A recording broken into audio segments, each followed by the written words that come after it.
The United States imports oil from Saudi Arabia, cars from Japan, TVs from Korea, and whiskey from Scotland. So what do we import from India? We import people, really smart people. And as you're about to see, the smartest, most successful, most influential Indians who've migrated to the U.S.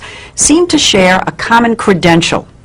They're graduates of the Indian Institute of Technology, better known as IIT. Made up of 7 campuses throughout India, IIT may be the most important university you've never heard of. This is IIT Bombay.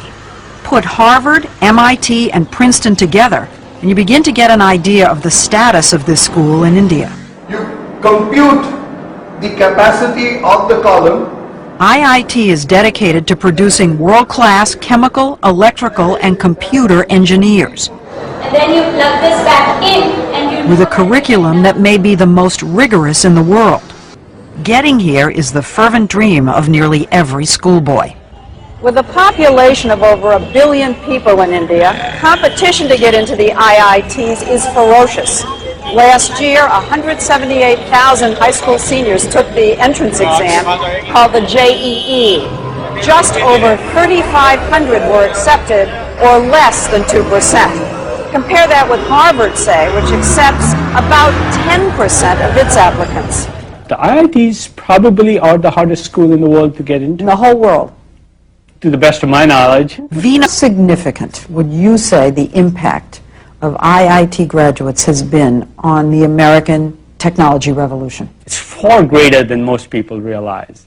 Microsoft, Intel, PCs, Sun Microsystems, you name it. I can't imagine a major area where Indian IIT engineers haven't played a leading role. Leading role. A leading role, and of course the American consumer and the American business in the end is the beneficiary of that.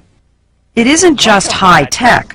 The head of the giant consulting firm McKinsey & Company is an IIT grad. So is the vice chairman of Citigroup and the former CEO of US Airways. Fortune 500 headhunters are always on the lookout for that IIT degree.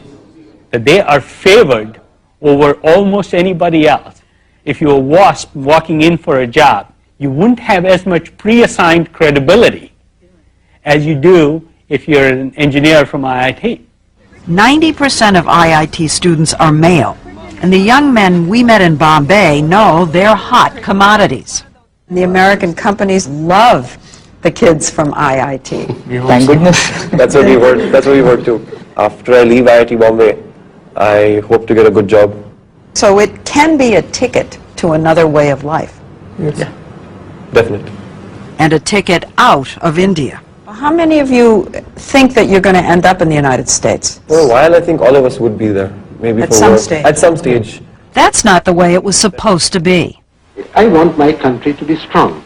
Nehru, India's first prime minister, created IIT 50 years ago, just after independence, to train the scientists and engineers he knew the nation would need to move from medieval to modern.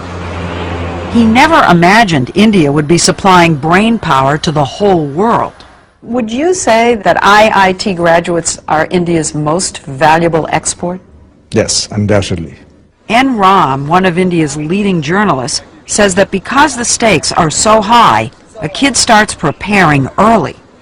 Age 7, 8, 10. By the 10 you know whether you're made for it or not. 30 to about 8, they're grilled and then they go to school. Regular school? Regular school. 4:30 to 8 a.m.? Yes. Are you saying they do that every day? Yes, every day for that period. 2 Particularly years? 2 years. Classes 11 and 12. You do nothing but study. And parents hover and push and fret. I normally stay up all night and study for my exams.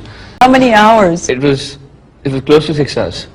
6 hours of testing, then an excruciating month-long wait for the results. They put them up on the web and you can call them up, and after 10 days you get a letter. So but it's on the web so everybody knows? Yeah. You never get your marks. You just get your All India rank. You just get your rank. Rank, so you first, second, third in the country. Right. Yeah. So it goes from So 1 everybody to knows. 3,000 roughly. So if you were 2,999, everybody knows. Everybody knows, and you're considered really lucky. The top rankers get their photographs in the paper and all. So The high ranks, the high Yes, ranks. he's one of of them. course. You were one of them? Yeah, somewhat, yeah. What number? I was 196. Did you get your picture in the paper? Oh, yeah. The ranking isn't just an ego trip. The top kids get to choose which campus they want and which major. It's a big deal in India. It is. Narayana Murthy, founder of the huge software company Infosys, is known as the Bill Gates of India. What about your own son? Well, my son, he probably wanted to do computer science at IIT. To do computer science at IIT, you have to be in top 200. And he couldn't do that, so he went to Cornell instead. Think about that for a minute. A kid from India using an Ivy League university as a safety school. That's how smart these guys are. I do know cases where students who couldn't get into computer science at IITs, they have gotten scholarship at MIT, at Princeton, at Caltech. Yes, sure.